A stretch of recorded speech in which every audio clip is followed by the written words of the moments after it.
اپنی جگہ پر خوش آئند ہے کہ ساہیوال جسے شہر غزل کہا جاتا ہے، یہاں پر پہلی دفعہ شہنشاہ غزل کو یاد کیا جا رہا ہے۔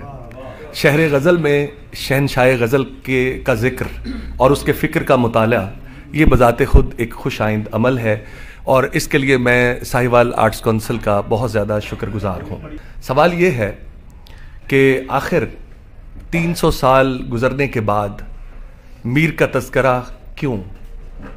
اور اس کے علاوہ ہمارے ہاں میر کے حوالے سے سلیبس میں جو بچوں کو نصاب پڑھایا جاتا ہے یا اس حوالے سے مختلف کتابوں میں جو مبتدیانہ نوعیت کی گفتگو ہوتی ہے، اس میں میر کے بارے میں جو یہ کہا جاتا ہے کہ میر آہ کا شاعر ہے یا میر ایک قنوتی شاعر تھے، ان کے ہاں مایوسی ہے، یہ ساری باتیں اس میں ہم یہ کوشش کریں گے کہ اس کا از سر نو جائزہ لیں۔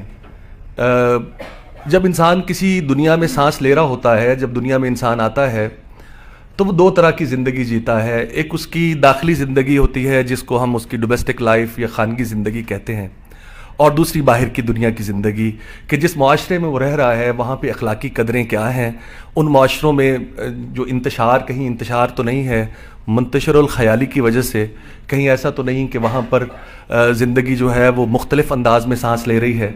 تو میر جس دور میں تھے اس دور کے حوالے سے تھوڑا سا میں آغاز کروں گا، پھر آگے جہاں مجھے ضرورت محسوس ہوئی میں یہ کٹ کر کے بات کو آگے بڑھاتا چلا جاؤں گا، کیونکہ اگر میں یہاں پر پورا مقالہ پڑھوں گا تو اس کے لیے بہت زیادہ وقت درکار ہوگا۔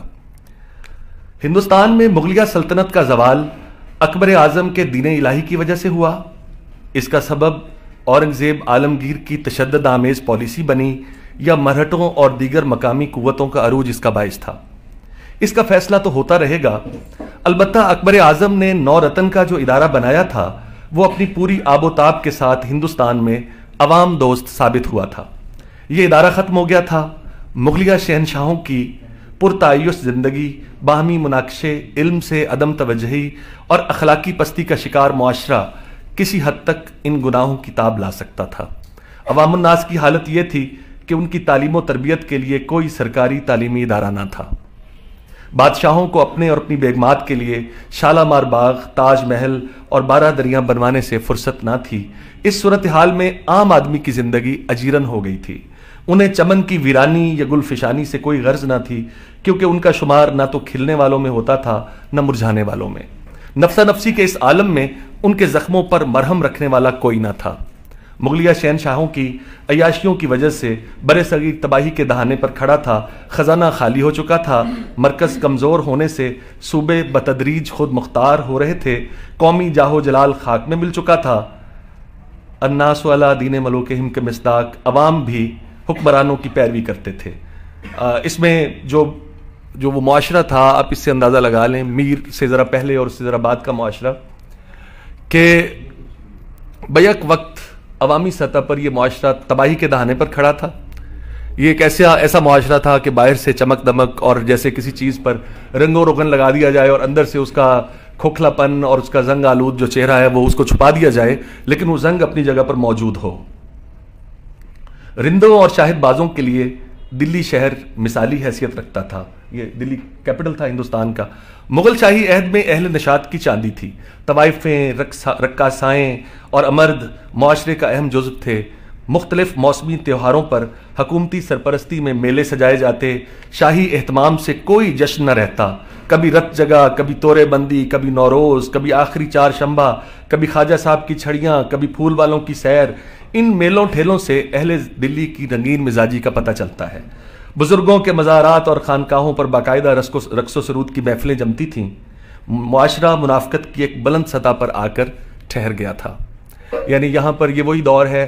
ایک یہاں پہ میں بات واضح کرنا چاہتا ہوں کہ سیاسی طور پر جو لوگ آپس میں جھگڑ رہے ہوتے ہیں اور عوام الناس، جب سیاسی خلا پیدا ہوتا ہے تو عوام الناس کی زندگی اجیرن ہوتی ہے، جیسا کہ پہلے تذکرہ ہوا۔ سب سے زیادہ اس میں ملازمین اور اہل حرفہ متاثر ہوتے ہیں جو ہاتھ کی کمائی کر کے کھانے والے ہوتے ہیں، اور ظاہر ہے شہروں میں ان لوگوں کی تعداد اکثریت سے ہوتی ہے، تو اس میں باہمی جو جھگڑے ہوتے ہیں وہ اپنی جگہ پر چلتے رہتے ہیں، لیکن ایک شاعر اس معاشرے میں خاموشی سے اس معاشرے کا مشاہدہ کر رہا ہوتا ہے اور اس کو بڑے اچھے طریقے سے اس کا مشاہدہ کر کے شاعری میں اس کو ڈھال رہا ہوتا ہے۔ تو میر بھی ہمارے اسی عہد کا شاعر ہے. میر کا عہد ہندوستان میں محمد شاہی عہد ہے. یہ وہی محمد شاہ ہے جو رنگیلا بادشاہ کے نام سے مشہور تھا، جس کے دور میں نادر شاہ درانی نے ہندوستان پہ حملہ کیا اور دیکھتے ہی دیکھتے پورے ملک کی بلکہ خاص طور پر دلی کی اینٹ سے اینٹ بجا دی. اسی دور میں جب حکمران معاشرے کی جو رنگینیاں تھیں اس سے لطف لے رہے تھے، شاعری میں ایک نیا ٹرینڈ پیدا ہوا جس کو ایہام گوئی کہا جاتا ہے. یہاں اردو ادب کے طالب علم بھی بیٹھے ہیں، باقی لوگوں کی سمع خراشی کی معذرت چاہتا ہوں، لیکن میں یہ عرض کرنا چاہ رہا ہوں کہ ایہام گوئی شاعری کی ایک قسم تھی جس میں جیسے ہمارے ہاں آج کل کے معاشرے میں اسٹیج ڈراموں پر دوہرے قسم کے جملے بول کر زبانی گفتگو کر کے اس میں سے کچھ نہ کچھ معنی یا معنویت برآمد کی جاتی ہے، تو شاعری میں اس طرح کے موضوعات ہوتے تھے. اور اس کے پیچھے ایک سیاسی جملہ تھا. ایک نواب تھے، وہ جنگ لڑنے گئے اور وہ جنگ لڑنے گئے تو وہاں سے ہار کر واپس آئے. تو چونکہ سچ بات کہنے کی پابندی تھی تو کسی نے ان کو دیکھ کر یہ جملہ کسا کہ نواب آئے ہمارے بھاگ آئے. تو یہ بھاگنا دونوں معنوں میں ہے، جیسے بھاگ لگے رہے یا بھاگ آئے، اور دوسرا یہ کہ ہمارے جنگ لڑ کے بھاگ آئے. جو جملہ اس حد تک متاثر ہوا، مشہور ہوا کہ شاعری میں شاعروں نے ایہام گوئی کی صنعت کو اپنی شاعری میں استعمال کیا. وہ معاشرہ جو کہ وہاں پہ سچ کہنے کی آزادی نہیں تھی، سو لوگوں نے شاعری میں اس زبانی انداز میں بات کو کہنے کا انداز اپنایا. اور آگے چل کے پھر اس میں جو ہے وہ جنسی موضوعات اور اریانی اور فحاشی کے عنوانات بھی ساتھ ضمنی طور پر آ گئے. میں ایک شعر یہاں پہ پڑھنا چاہوں گا. میں نے بہت چن کے یہ شعر نکالا ہے کہ کسی کو برا نہ لگے. یہ اس دور کے ایک شاعر ہیں، ان کا شعر ہے کہ ہے شراب و شباب و فصل بہار، کوئی اس وقت میں پیالہ دو. اب یہ پیالہ دو بھی ہے، یہ پیا لا دو بھی ہے. اور اس زمانے میں ایک اور شاعر کا شعر تھا جو بڑا مشہور ہوا کہ لام نستہ لیک کا ہے اس بتے خوش خط کی زلف، لام نستہ لیک کا ہے اس بتے خوش خط کی زلف، ہم تو کافر ہوں اگر بندے نہ ہوں اسلام کے. تو یہ اسلام یہ محبوب کی زلف بھی ہے اور اسلام سے مراد ہمارا مذہب بھی ہے. تو اسی دور میں کچھ لوگوں کے ذہن میں خیال آیا کہ معاشرے میں جہاں معاشرے کی اصلاح کرنی ہے وہاں زبان کی بھی اصلاح کی جائے اور شاعری میں ایسے موضوعات کو لایا جائے جو مناسب ہوں. تو اس تحریک کے جو سرخیل تھے وہ مرزا مظہر علی جانے جانا تھے. مرزا مظہر علی جانے جانا اس زمانے میں ہندوستان میں نقش بندیہ سلسلے کے بزرگ تھے. انہوں نے شاعری میں سادہ گوئی اور اصلاح زبان کی تحریک کو شروع کیا. یہ وہی دور ہے جو میر کا دور ہے. میں یہ کوشش کر رہا ہوں کہ آپ کو اس دور سے تھوڑا سا آگاہ کر دوں. انہوں نے تسلسل کے ساتھ ایسے اشعار لکھے اور لوگوں کی ایک ایسی ٹیم بنائی جس سے معاشرے میں اس طرح کے شعروں کو رواج ملا جو موضوعاتی اعتبار سے اخلاقی اعتبار سے بلند تھے. ان کا ایک شعر میں پیش کرتا ہوں. یہ بلبلوں کا صبا مشہد مقدس ہے، قدم سنبھال کے رکھیو تیرا یہ باغ نہیں. تو اس میں بڑے جدید قسم کے موضوعات بھی ملتے ہیں. تو اسی دور میں میر پیدا ہوئے اور میں نے جیسے پہلے کہا کہ جیسے ڈائریکٹر ساہیوال آرٹس کونسل سلیم کیسر صاحب نے کہا کہ میر کو بہت سارے لوگوں نے پذیرائی دی. جیسے ان کے دور میں مرزا رفیع سودا نے کہا کہ سودا تو اس غزل میں سودا تو اس زمین میں غزل در غزل ہی لکھ، ہونا ہے تجھ کو میر سے استاد کی طرح. اسی طرح جو ہے وہ اور بہت سارے لوگوں نے کہا. غالب نے کہا، وہ کیا آپ نے شعر سنایا ہے، ریختے کہ تم ہی استاد نہیں ہو غالب، سنتے ہیں اگلے زمانے میں یا کہتے ہیں اگلے زمانے میں کوئی میر بھی تھا. یا ذوق ہے نہ ہوا پر نہ ہوا میر کا انداز نصیب، ذوق یاروں نے بہت زور غزل میں مارا. یہ حضرت موہانی نے کہا ہے کہ شعر میرے تو ہے پر درد ولیکن حسرت، میر سا شیوہ گفتار کہاں سے لاؤں. آخر وہ میر سا شیوہ گفتار کیا ہے؟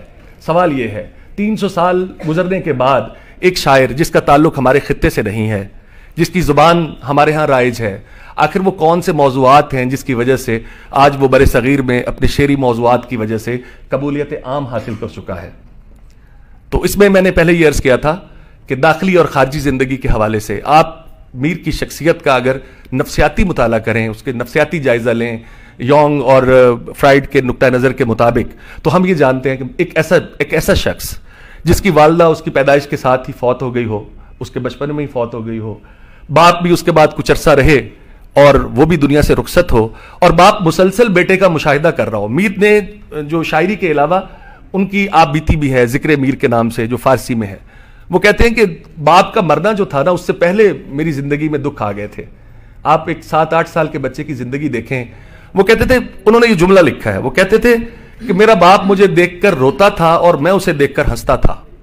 اب یہ اس جملے کی جو گہرائی ہے کہ میں اپنے باپ کو دیکھ کر ہنستا تھا اور وہ مجھے دیکھ کر روتا تھا اور مجھ سے پوچھتا تھا، بیٹے تیرا رنگ زرد ہے، تجھے کس کا درد ہے؟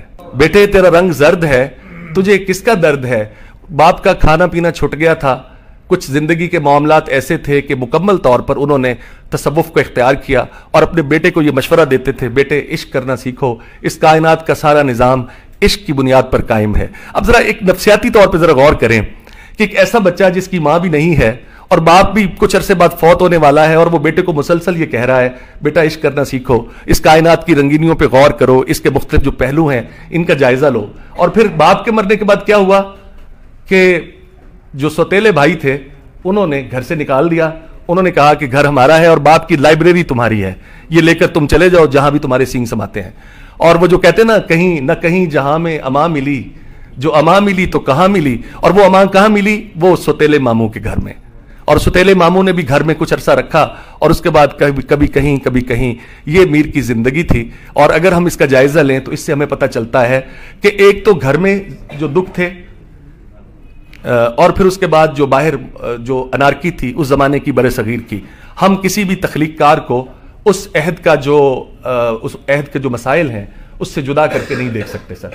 یعنی ملک میں بم دھماکے ہو رہے ہوں اور شاعر جو ہے وہ کہہ رہا ہو باغوں میں پڑے جھولے، تم بھول گئے ہم کو، ہم تم کو نہیں بھولے، تو میرے خیال میں اس کو ہم روح اثر کی شاعری نہیں کہہ سکتے۔ جو بھی شعر ہے وہ تبھی زندہ ہوتا ہے۔ زندہ شعر کی نشانی کیا ہے؟ اس میں اس عہد کی سانسیں دھڑک رہی ہوتی ہیں، اس میں اس عہد کا پورا شعور موجود ہوتا ہے۔ تو میر کے ہاں بھی یہی تھا، اور میر نے اپنی آنکھوں سے، میر کی زندگی میں 3 شہروں کی اہمیت ہے۔ اکبر آباد میں پیدا ہوئے، ہجرت کر کے دلی شہر آئے، جب دلی شہر کے حالات خراب ہوئے تو لکھنؤ چلے گئے، لیکن ساری زندگی وہ دلی کو یاد کرتے رہے۔ عید بھی آئی تو انہوں نے اس کا سوگ ہی منایا۔ عید آئی سب نے پہنے طرب و خوشی کے جامے، نہ ہوا کہ ہم بھی بدلیں یہ لباس سوگواراں۔ انہوں نے اپنی اس دکھ کو بیان کیا ہے، اور انہوں نے اپنی آنکھوں سے ہندوستان کی تہذیب کو اجڑتے ہوئے دیکھا۔ میر کا لکھنؤ میں انتقال ہوا، میر نے اپنی زندگی میں 90 سال عمر پائی، اپنی زندگی میں ہی اپنی اولاد کی موت کا صدمہ بھی دیکھا۔ اللہ کسی والدین میں سے کسی کو بھی یہ دکھ نہ دکھائے کہ ان کی ساری اولاد ان کی زندگی میں ہی فوت ہو گئی، ان کی قبر جو ہے اس کا نشان بھی نہیں ہے۔ اب تو اس محلے کا، لکھنؤ میں اس محلے کا نشان بھی نہیں ہے جس محلے میں وہ ساری زندگی رہتے رہے۔ میر نے کہا تھا کہ تربت میر پر ہیں اہل سخن، ہر طرف حرف ہے حکایت ہے، تو بھی تقریب فاتحہ سے چل، باخدا واجب الزیارت ہے۔ اس میں کوئی شک نہیں ہے کہ میر کا مقبرہ، میر کا روزہ، میر کی قبر واجب الزیارت ہے اور رہے گی، لیکن آج اس قبر تو کیا، اس محلے کے آثار بھی موجود نہیں ہیں۔ محمد تقی میر پر عروس غزل اپنی پوری جولانیوں کے ساتھ بے نقاب ہوئی۔ جنس اور عشق ابتدائی سے لازم و ملزوم رہے ہیں۔ میر کے تصور حسن کی تہذیب میں بھی وہ نظریہ عشق کام آیا جو ان کے والد علی متقی کی صحبت سے مرتب ہوا۔ میر اپنے ان تصورات میں کہیں بھی بلحوث نظر نہیں آتے۔ عشق کا ایک اعلیٰ اور عرفہ خیال ہمیشہ ان کے ہاں موجود رہا۔ ان کا عشق محض جسمانی ترفع تک محدود نہیں، میر نے اسے آفاقیت عطا کی ہے۔ عشق ایک ایسی لافانی قوت ہے جو قیس کو صحرا نوردی اور فرہاد کو جوئے شیر کھودنے کے لائق بنا دیتی ہے۔ ان کی غزل میں شیرینی خیال سے زیادہ تلخی ایام ہے، لیکن اس تلخی میں بھی وہ شائستگی ہے کہ جس کی مثال نہیں ملتی۔ یعنی اگر ہم میر کی زندگی کا مشاہدہ کریں تو وہ ایک غمزدہ انسان تھے۔ وہ اپنی کتاب میں لکھتے ہیں کہ میں ایک گھر میں 20 سال تک رہا، اور ایک دن گھر کا مالک آیا تو اس نے کہا میر صاحب آپ اداس ہیں، اگر آپ گھر کی پچھلی کھڑکی کھولیں تو اس کے پیچھے ایک باغ بھی ہے۔ تو وہ کہتے ہیں مجھے پتہ نہیں تھا کہ جس گھر میں رہتا ہوں اس کے پیچھے ایک باغ بھی ہے۔ یہ شاعر جب شعر کہتا ہے نا پتا پتا بوٹا بوٹا حال ہمارا جانے ہے، وہ شاید کوئی اس کی اپنی تصوراتی زندگی ہوتی ہے جس کی وہ وضع کر کے اور وہ خود ہی اس کا خیال بنا لیتا ہے اپنے ذہن میں، لیکن عملی طور پر اس کی زندگی میں جو چیزیں ہوتی ہیں وہ اپنی جگہ پر موجود ہوتی ہیں۔ میں نے ابھی ذکر کیا میر کی پاکیزہ، جو میر کی شاعری میں جو محبت کا ایک پاکیزہ تصور ہے، آپ اس میں یہ دیکھیں، میں کچھ یعنی میر وہ شاعر ہے اردو غزل کا جس نے محبت میں سب سے پہلے ادب کا تصور پیش کیا۔ ایک شعر میں اس کے لیے مثال کے طور پہ پیش کرنا چاہتا ہوں کہ پاسے